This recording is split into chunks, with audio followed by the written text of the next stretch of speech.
tudo bem? Hoje é quarta-feira, esse é o nosso quarto vídeo sobre a Semana Santa.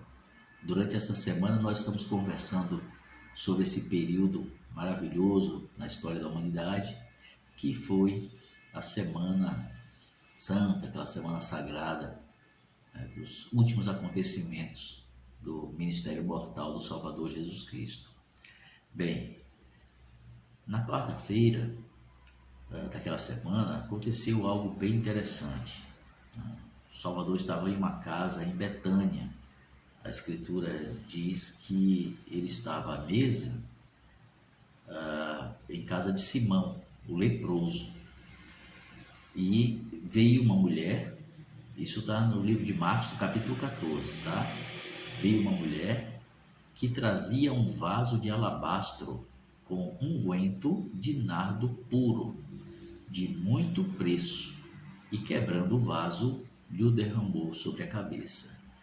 Bem, aquela mulher trouxe então um vaso, um recipiente com um unguento de muito preço, um unguento caro, né? A quantidade e o tipo do unguento faziam ele se tornar caro. E ela derramou aquele unguento todo sobre a cabeça de Jesus Cristo. Ungiu. É interessante que essa era uma ação feita com os reis, né? A unção dos reis. Os reis eram ungidos dessa forma. Bem, a Escritura diz que alguns dos discípulos de Jesus Cristo se indignaram e disseram: para que se fez este desperdício de unguento? Porque podia vender-se isso por mais de 300 denários e dá-lo aos pobres. E a Escritura completa: e bramavam contra ela.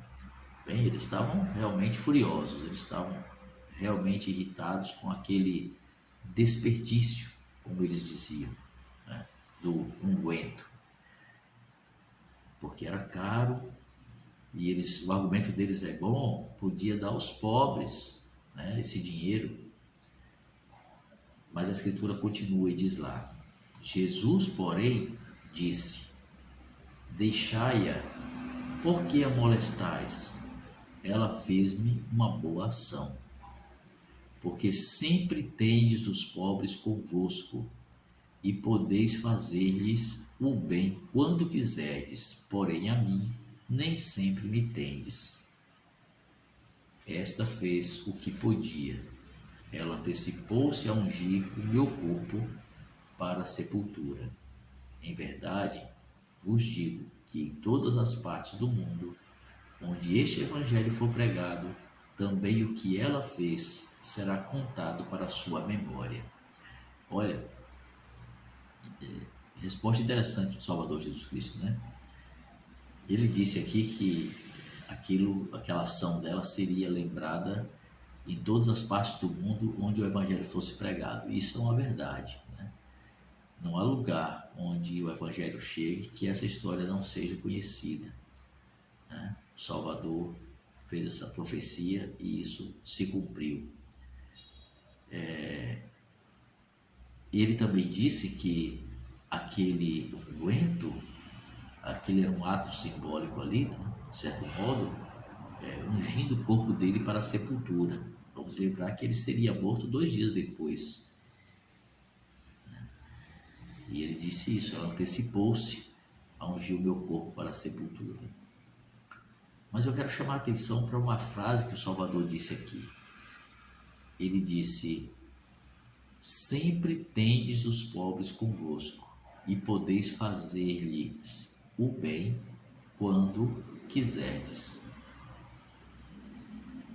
Não é incomum encontrarmos pessoas que, ao verem algum tipo de gasto, algum tipo de despesa com aquilo que julgam ser supérfluo ou desnecessário, ou de certo modo exagerado, logo se socorrem desse argumento: utilizado por aqueles discípulos de Cristo. Podia vender isso e dar aos pobres. Eu já ouvi pessoas falando sobre isso, falando dessa forma, a respeito da construção das capelas da igreja. São construções realmente bonitas, no seu exterior e no seu interior, muito confortáveis, muito bem feitas, muito bem acabadas. Uma pessoa uma vez, há muitos anos, eu era ainda um garoto, me disse: olha, vocês constroem verdadeiros palacetes. E eu imediatamente disse: palacetes não, palácios, porque são a casa de um rei. Eu já ouvi pessoas fazerem comentários desse tipo a respeito da construção dos templos, que são obras muito bonitas, que têm artigos de muito bom gosto e de muita qualidade em sua obra e em seu interior. Já vi pessoas falando: para que gastar dinheiro dessa forma com os templos? Deus não precisa disso. Deveria dar esse dinheiro aos pobres. Olha, é verdade que Deus não precisa de dinheiro, mas nós não construímos por isso. Os templos são construídos com toda a beleza que eles têm, porque é nosso tributo a Deus, é nossa homenagem a Deus. A casa de Deus precisa ser o melhor, precisa ter o melhor. E o templo é literalmente a casa de Deus. Foi assim desde a construção do templo de Salomão. Desde lá era o melhor. Na verdade, antes disso, no templo móvel utilizado pelos israelitas, os materiais eram os melhores que eles tinham à disposição. Sempre foi assim. Para o Senhor, o melhor. Bem, mas para quem acredita que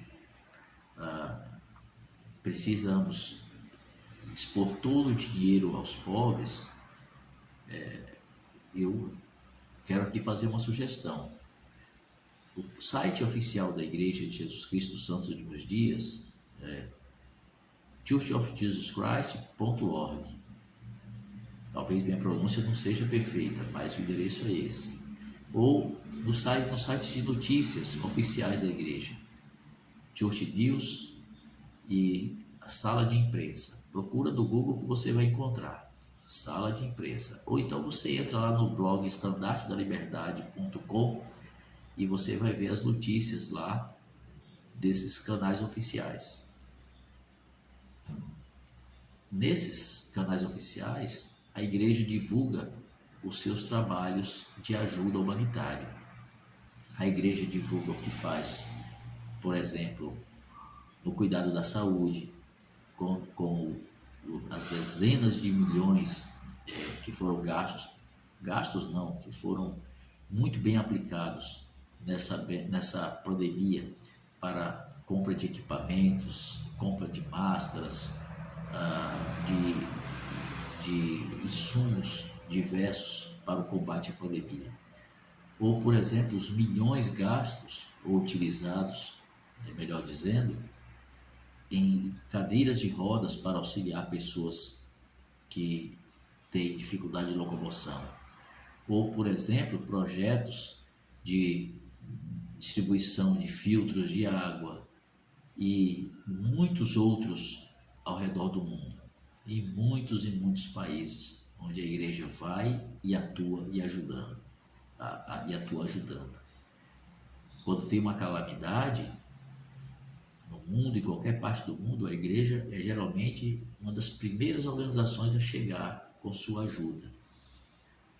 Isso independe se o país é cristão ou não, se as pessoas são membros da igreja ou não. Não se mistura a ajuda humanitária, a ajuda de qualquer tipo, com o proselitismo. A igreja nunca faz isso e nós também não devemos fazer. Ninguém deve estender a mão para um necessitado esperando que em troca ele se torne um membro da igreja. Essa não é a atitude correta e não é a atitude da igreja nem de seus membros fiéis. Então, sim, a igreja ajuda enormemente as pessoas necessitadas, cuida muito dos pobres em suas necessidades.